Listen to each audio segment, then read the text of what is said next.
Hey everybody, I am Scotty J. Welcome back to Rock Titan Live. And as always, we have an awesome show for you today. But this is no joke, all right? This is no joke. And all of my Philadelphia friends, your heads are going to explode, all right? This musician I have with us today, he is a member of a band that just launched a brand new studio album not too long ago, Blood and Stone. And it is tearing up the Billboard charts. As a matter of fact, it's the number one hard rock album in the United States today. And they're in the top 10 of like various other categories. This guy's not just a drummer, though. He is a very accomplished singer and songwriter. Everybody, you know him as the alien freak, okay? And the only thing better than seeing things in 3D is seeing 7D.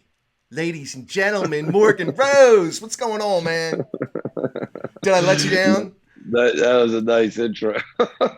I do my The I best. especially like the well accomplished vocalist or singer. I'm like, oh Okay, boy. well, we're going to get into that. We're going to get into that because, and Blabbermouth and a number of other major music media outlets have already teased at the idea of you putting out your debut EP, which I can't even believe it's a debut for you, Morgan. You've been holding out, Oh man. man. And dude, It I was I I mean love the your world had voice. to shut down for me to do it.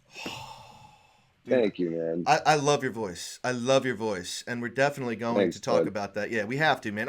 I'm not blowing smoke, and everybody, please, lay off the fanboy stuff. All right, yes, I am a fan. I'm a fan. But I'm not going fanboy. I'm just calling it like it is. Because when you guys all hear Morgan's new solo album, you're going to lose your minds. You're going to be like, oh my God. You know, I mean, it's that good. And you've already heard, Blood and Stone. Everyone's already heard Blood and Stone, I trust. And if not, you better go out and get it. Buy it. Support these guys because it's absolutely awesome. But so enough kissing your rear end. Do you feel saturated yet, Morgan? That's a little bit. Well, what can I do? I What can I appreciate do? it, man. Yeah, I yeah. appreciate it very much. One of the things I thought was very interesting about Blood and Stone is that it's your 13th studio album and there's 13 tracks on it. Is that a coincidence? Total coincidence. I didn't even know that we had 13 records. Like somebody said it, last week or something. Like, dude, man, 13 studio records. I was like, God, that's so many songs. I mean, and so many that didn't make it, it was like that is a trip. 13 records, I mean, we didn't think we'd have two. Yeah, that's wild. I mean, and again, I, as well as everyone in my inner circle, major Sevendust fans.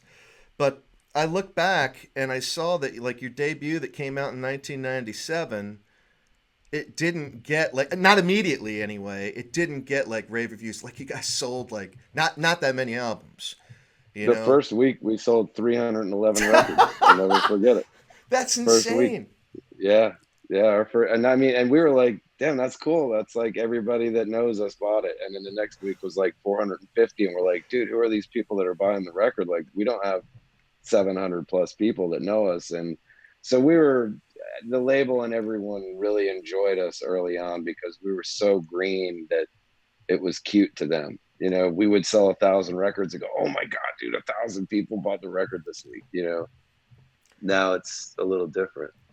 Now Oh, it's yeah. now it's reverted back to if 1,000 people buy it, you go, oh my God, 1,000 people bought it because nobody buys records anymore. Right. Well, I'm thinking back then you probably had a regular day job like all the rest of us schmucks, When unlike, we started, yeah, and yeah, but now, obviously, you are a career musician, living the oh dream, yeah, yeah, that's right, baby, living the dream. living the dream. But you got an awesome brand too. I mean, Alien Freak. You take your nickname and then you expand it into a broader brand, which I think is absolutely awesome. And we got to exchange brands later on. We'll get to that, but Yeah, yeah, for sure, you know, you show me of yours, I course, show you mine, type thing, and we'll go from there. perfect, But so perfect. yes, yes. So Blood and Stone, one track that just blew me away, as I'm sure it blew everyone else away. And there was like a lyric video for it, although it featured you guys. The Day I Tried to Live, Soundgarden cover, Chris Cornell.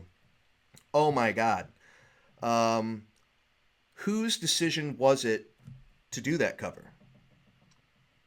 Well, me and Clint had started talking about doing a cover, and it was, I believe that it was not even doing a cover. It was isolated to Chris, to Cornell. It was just like, it doesn't have to be Soundgarden. It could be a solo track. It could be Audio Slave, but we should do something. I mean, we all loved him, and Yeah. he was a huge influence on all of us. So Hmm. the whole idea was, what can we do that is feasible? His voice is so out of control that it's like, what can we do that we can do justice? And so we went through a bunch of songs, and it was all of us getting involved. Like, we were just going through the catalog, and we landed on that one. We love the song, one of our favorites for sure, but it wasn't like that was our all-time favorite Chris Cornell, uh, you know, track.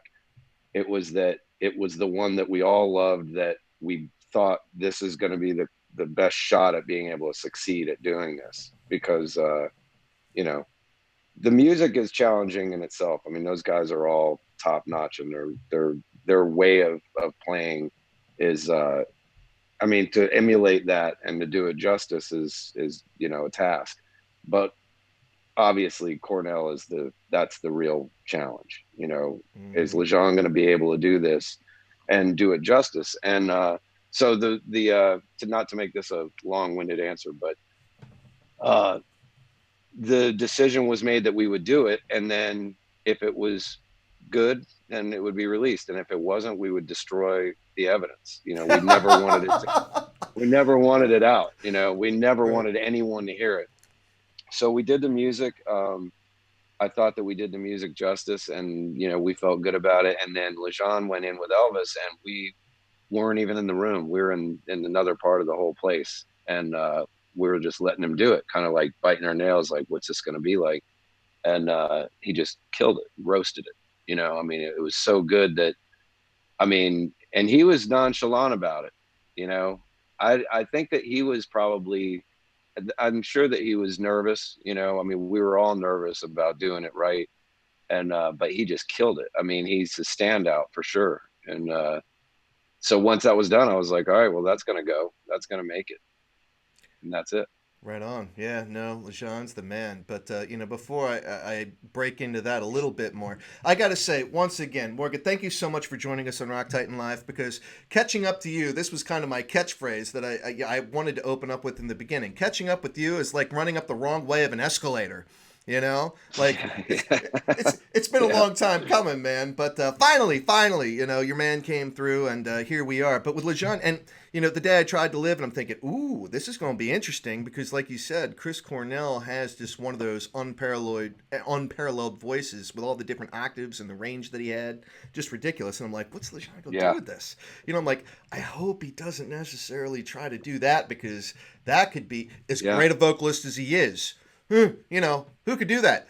But he owned it. He owned it. He killed it. He Yeah, stayed in his zone, what everyone knows him for vocally, and you really you modified that song where it was very unique. I liked it. It wasn't like a straight up cover. It wasn't like he just tried to play it exactly the way Soundgarden played it.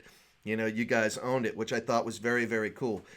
And one of the things thank I you, man. thought, yeah, dude, definitely. One of the things I thought about giving a beautiful tribute to Chris Cornell like that is very cool because I know a guy that you've worked with in the past, probably a good friend of yours, Kevin Martin from Candlebox. Of course. Yeah, he recently did some music writing of his own with Chris's brother Peter, and I thought Oh that wow. yeah, so they did some tribute related work in Chris's honor as well. Are you familiar with Chris's brother Peter? I do not know Peter. Okay. Yeah, nah, but he and Kevin, and I know you worked with Kevin in the past. I thought that was Yeah, very, Kevin's awesome. yeah, he is a great dude. So we had fun. We always have fun. We talked together, two, three times. But oh man, so happy to have you on. So man, Blood and Stone, it is tearing up the Billboard charts. And I mean, I would ask you, did you expect this thing to do so well? Of course you did. But no, you would never say that. You would never admit I that. But mean, you got to like the response. yeah, we were hoping for something good. The traffic was light. We've had the unfortunate we've been on the unfortunate end of some big records. I mean, timing is always, helps out. I mean, we don't have, a Disturbed record, a Godsmack, a, Five Finger, a Corn. We don't have all those records coming out this week. So we didn't have that type of competition going into a release week, which was nice. Bruce Springsteen came in and roasted everybody.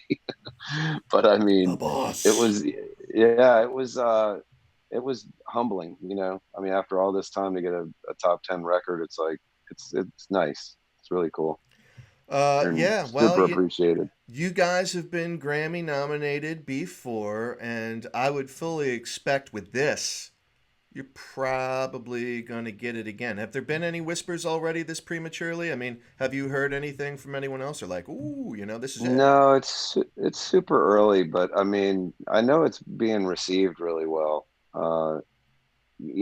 It was a pretty easy record to write. I mean, we were in a good place, getting along great, and uh, everybody had their hands in on it, and it was cool. It was like I said, we've had times that we do records and it can get tense, and times that we were tired going in to do records, and times that we weren't overly pleased with some of the material that we had, and this one seemed pretty smooth. Right on. Right on. Now, I'm interested in the timing of all this, just because 2020, everybody, it's been what it is. I mean, we've all been, doing this Yeah, action. You know what I'm saying? yeah, And it's been yeah. absolutely insane. When did you guys actually start writing Blood and Stone? Like, how long has this process been? Well, a lot of the stuff was written like middle of last year, I think. Okay. John and Clint will come up with a bunch of riffs, and it goes anywhere from riffs to almost fully developed.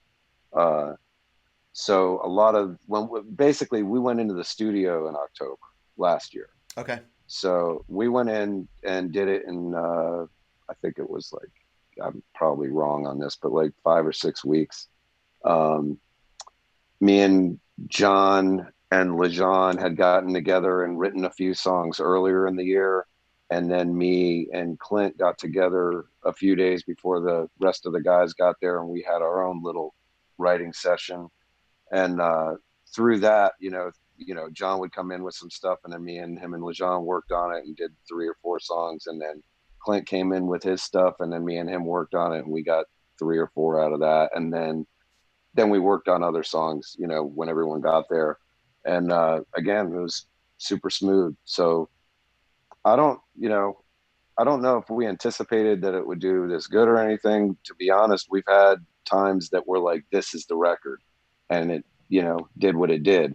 Or, we've had times that we're like, I don't know, man, I don't know if we have it here, and then it does really well. So I think with this one, we had no expectations really. We were just like, we're pleased with it. Hopefully our people enjoy Well, Morgan, your people enjoy it. All right.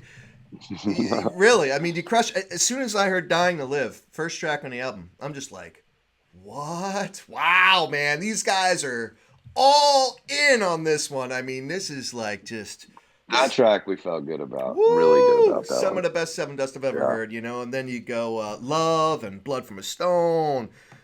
Feel like going on, what you become, kill me. I mean, it is just woo, one after the other. Because I'm doing a review. As if you couldn't tell by now, I'm doing a review of Blood and Stone that you will be able to find out on rocktitan.tv, along with this awesome podcast with Morgan here. So we do it all. We cover it all. We do the reviews and then we talk to the guys that made the music happen. But the reason I'd asked you, Morgan, about kind of the timeline, because I know that your man Clint, that you guys go way, way back, and you've had Yeah. numerous collaborations together, even outside of Sevendust. Um, Right. I know that he had his brand new album, his debut album solo that came out last year, and then Mhm. you've got a solo album that's coming out. And I'm always interested, like, was there any overlap with that? How did the coordination of all that go? He's working on his thing. He's got Sevendust, and then you worked on your solo album. And obviously, the one Blood and Stone just came out, and then you've got your album. Is it premature to say that it's coming out at the end of the month? No, it's coming out Black Friday. Yeah. Okay. All right. So I just want to Yeah. make sure we're not Oh committing yeah, any I guess they're announcing it. violations. Well, yeah, we'd probably violated it. I just remembered they're announcing it tomorrow. Well, by But the yeah, time everyone sees this, because I'm not going to yeah. put this out today, you'll announce it Okay, tomorrow and perfect. everyone will watch Yeah, this. perfect. So even Yeah, though I committed a violation, we're still okay because yeah, all everybody's good. already going to know. But Yeah, totally. oh man, that was killer. I think it's funny because we were talking a little bit about your relationship with Clint, but then going way back, just because again you are so just adored in the Philadelphia region. Way back in the day, I Empire played here, of which Corey Lowery was the bass player and backing vocalist Right. for that band. And man, they didn't have a long enough lifespan. I Yeah, loved I Empire. Their vocalist was yeah, absolutely tremendous. yeah, The whole entourage just ridiculous. And you ended up tracking the drums for their debut album, yeah? yeah. I did that in a day. Yeah, Holy and cow! I got the call like 2 days before that. They needed me to come in to play drums on the record, and I'm like, well, I'll be here. I got a day. And they're like, okay, well, come on in and knock it out. And I'm like, so I had never heard the songs, and I was like, that was super challenging, but we knocked it out. All the music was done, so I just went in there and put the drums on it. Wow. I Now, love that record though. yeah, oh my God, yeah, no, they're great. Yeah, But I just thought it was really cool, that not only do you have a very long relationship with Clint, but that you've actually worked with Corey as well, who seems like a very cool dude. I've spoken I with do a him in the lot with past. Corey. Yeah, Do you? yeah, Okay. Corey's great. Yeah, Yeah. we produce bands and co-write with bands and stuff. Like he's right down the road from me, so it's Right. been busy, even with the pandemic, and he's been busy because he's in Cedar now. But yeah, we did a lot of work with some bands for a while. Very cool. Yeah, it's funny how incestuous the music industry is, Oh yeah, with everybody working with it. yeah, I joke about this all the time, but in your case, it's actually true, like with Sevendust, because I guess I caught up with Clint a few years ago when I don't think you guys were there. It was at Chicago Open Air 2017. I don't think you guys were on that bill. No, oh yeah, that was Cedar. yeah, right. He was with Seether at the time, and I joked Yeah, with Clint. I'm like, "Oh man," because he was filling in, and I'm like, "Sevendust has got to be getting a little nervous, man. I think Seether's going to snatch you up, And then oh, he's, I was for sure nervous. I was terrified. yeah, I kept telling him, I'm like, you leave me, I'm gonna freak out on you, dude. Don't you be leaving anywhere.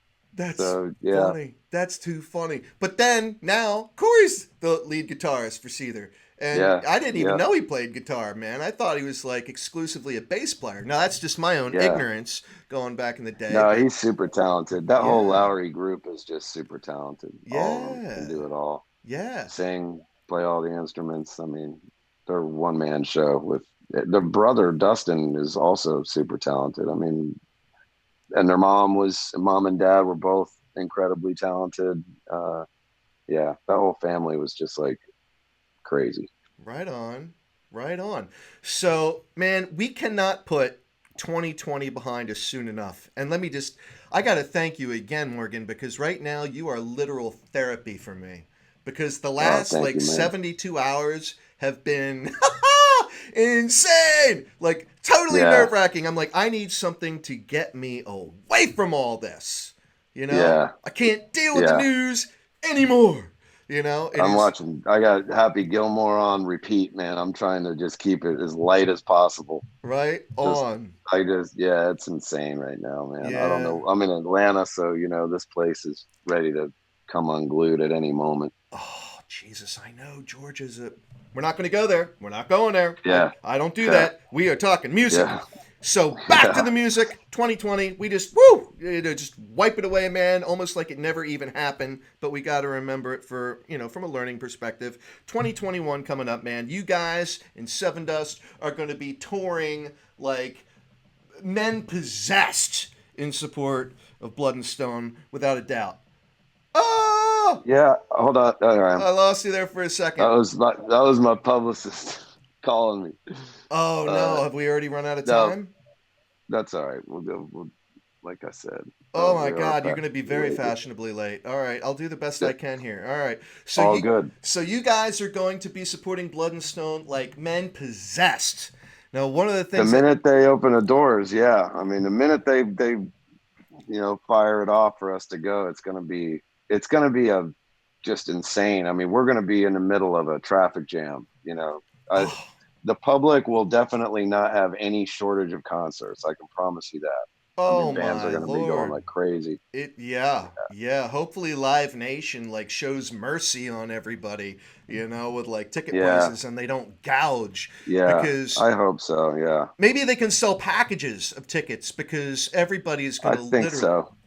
like just sell Yeah. packages of them, for I, pick. I think there'll be strength in numbers touring too. I mean, I wouldn't doubt that there'll be like multiple, like festival like touring where you're going to get three, four, headliner bands that are on the same bill and just going out, almost like a Family Values esque kind of road show.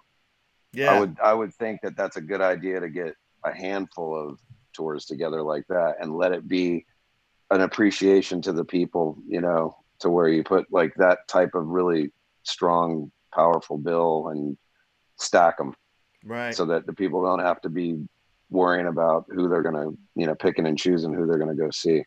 Right on, right on. Well, one of the things that I was kind of alluding to is when Sevendust does finally get back on the tour trail, and I can talk about your album title now because by the time everybody hears it, they're already going to know about it, so we're not in Yeah, violation of yeah, anything. So, that's right. yeah, Controlled Chaos, that's the name of the album. And then, with Clint, he had put out God Bless the Renegades. So I guess this is kind of a loaded question. I don't expect you to necessarily have an answer, but because Clint was your guitarist in Control Chaos, what are the odds of, say, for any particular festival type events that you guys go out as Sevendust, but that you also play some music in support of your solo debut EP, as well as Clint doing some of the stuff off his album and then playing with you and stuff like that? Is there any possibility that that might happen? Well, I mean, I think the closest thing to it, and I've like romanced this idea, but it's like Clint's thing is way more together. There could be a situation where, I mean, me and Clint have Call Me No One. I just told Clint that I'm going to be playing drums for his solo thing now. Like he went out and did it, and he did it on his own, and he did it with, um, Ryan played drums on it on tour, and Wolfie played drums in the studio. And Yes. Now so You say Wolfie so casually, just so everybody knows, we're talking about Wolfgang Van Halen. yeah, there's Y- Papa. and rest in peace, uh, Yeah, the one and only Eddie, yeah, man. totally. So yeah, So yeah, I mean, I told Clint that I was like, I'm gonna play drums on that from now on. Like, you don't really have a choice anymore. So that's that. So basically, what you have is you have me and Clint that we do a lot of writing on everything. So okay, we write something, and we're in Sevendust, and Lejean's the singer, and then we write something, and we're in Call Me No One, and we both kind of sing, but Clint's the main singer, and then you know, Clint does his solo record, and now he's the singer, and I'm going to go on tour and play drums on it. And then I do a solo record, and now me and Clint are together, and I'm the singer. So really, it's the same shit. It's just different singers and all the projects. yeah. No, I think that's really cool. Now, So did you ever have any ambitions of doing your own solo album, or like when Clint came out not with his, you're really. thinking, oh man, did Clint inspire you in any way to do your own thing? He did, but not with that. I mean, I Okay. was always kind of I wasn't really interested. I'm not interested in being like out in the front lead singer guy. Like Oh, I don't have that in me. But dude, you got to get that it out of was your head, Morgan. You got to get that out of your head because everybody, I'm telling you right now, Control Chaos. Wait till you hear Morgan. It is sick, man. I mean, it's an EP, but oh my I'm god, gonna do another one soon for sure. oh I man, enjoyed it. I had a good time doing it. you're So really I'm gonna good, do another man. one. You're really, Thank you, I man. really, truly, I really love your voice. You've got serious singing chops. It's great. I know Thank you got to you, get bud. going. I know you got to get going, and I want to be sensitive to your time and respectful to other people that are chomping at the bit to talk to you as well. But kind of parting thoughts here. Alien Freakware, your own brand. How's everything Yeah, going there, man? I mean, it's great. yeah. It's doing great. I mean, it's gonna pick up here pretty heavy starting tomorrow. I mean, there's a whole bunch of stuff going out from the solo thing, so it'll all be, intertwined with all that Alien Freak stuff. So yeah, it's an exciting time. I mean, it's fun to have something to do and have something to look forward to in the climate that we're dealing with right now. Right on, right on. Now, So yeah, do you I'm do the excited. artwork for that brand? Do you do all that? Well, I developed the logo and everything, and then Okay. we all get together and come up with ideas. But there's some really cool stuff coming up tomorrow. All right, all right. Well, Today when people hear this. today Yeah, when people hear this. yeah. So everybody, again, I'm Scotty J on Rock Titan Live. We are joined by just one of the most awesome people I've ever had a chance to talk to. It's been a long time coming. Morgan Rose from Sevendust. And if you enjoyed this podcast, which I have every confidence that you have, just as you're watching this on our YouTube channel /Rock Titan, give us a subscribe, show us some love, and go out to rocktitan.tv to read the full review of not only Blood and Stone by Sevendust, but you can also go and read my full review of Control Chaos, because it is absolutely ridiculous. And I know I speak for everyone, Morgan, when we say you can't hit the tour trail enough. We cannot wait to see you live once again. And just Thank you, man. Me too, for thank you, sure. thank you for your time, and Thank you, bud. much success to you, which you've well earned. I know we're going to be seeing a Grammy nod here, 2021. I know we We'll are. see. I know I'll we see. are. But please stay safe, stay healthy, and everybody, You too, bud. keep doing this. Be Yeah, cool. And for sure. yeah. So I'm Scotty J. You're watching Rock Titan Live. I'm here with Morgan Rose from Sevendust. We're out. See you, bud.